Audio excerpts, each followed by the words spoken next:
बोलो श्री कृष्ण कन्हैया लाल की जय, राधिका महारानी की जय। आजकल हम देख रहे हैं कलयुग में कितने ही कुकर्म हो रहे हैं।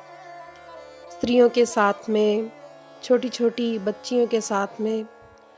तो उसके लिए हम उत्तरदायी किसको ठहराते हैं?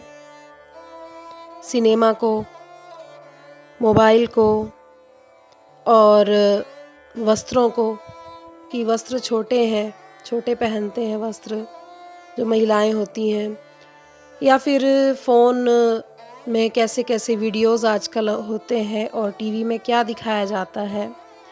तो प्यारे भक्तजनों, पूरी तरह से उत्तरदायी कपड़ों को या सिनेमा को या फ़ोन को ठहराना बिल्कुल गलत है, क्योंकि हमें ये देखना चाहिए कि इसके लिए उत्तरदायी ये सब चीज़ें नहीं, हमारी सोच है, हमारा विचार है। हमने अपने विचार किस तरह से बनाए हैं, क्योंकि हम अपना पहनावा देखें कि हमने अपनी दृष्टि को क्या पहनावा पहनाया है, मन को क्या पहनावा पहनाया है, अपने विचारों को क्या पहनावा पहनाया है। ये आंतरिक पहनावे दोषी होते हैं कुकर्म के लिए, ना कि ये बाहरी चीज़ें।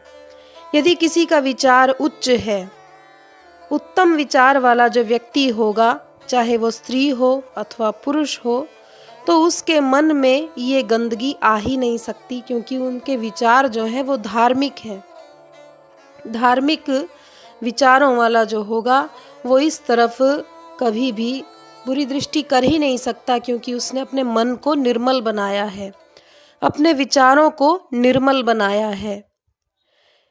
इसीलिए कहा जाता है कि बाहरी वस्तुओं को दोषी ठहराने से उत्तम है कि अपने अंदर हमें झांकना चाहिए कि हमने अपने अंदर जो आंतरिक हमारे विचार हैं वो सही है या नहीं।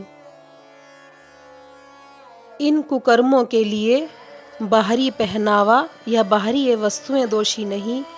इन कुकर्मों के लिए दोषी है तो हमारे आंतरिक विचार, हमारी आंतरिक सोच। हम कितने अधर्म की तरफ हैं कि हमारी सोच अधर्म से युक्त हो गई है। यदि धार्मिक सोच होगी, धार्मिक विचार होंगे, धार्मिक संस्कार होंगे, तो कभी भी ये कुकर्म हमारे जीवन में कोई भी स्थान नहीं रख सकते। हम त्रेता युग की ओर दृष्टि डाल करके देखें, सीता जी का अपहरण किया रावण ने। क्या उस समय सिनेमा, फ़ोन या उनके वस्त्रों के ऊपर हम कह सकते हैं कि उनके वस्त्र अच्छे नहीं थे, अर्धवस्त्र थे? नहीं। यहाँ पर उत्तरदायी कौन हुआ? वो बुरे विचार, धार्मिक विचार नहीं थे रावण के, इसीलिए बुरी दृष्टि की और सीता जी का अपहरण किया। तो हमें बाहरी पहनावों की ओर ध्यान ना दे करके अपने आंतरिक पहनावे को, अपनी आंतरिक सोच विचार को धर्म से युक्त करना है। प्रणाम।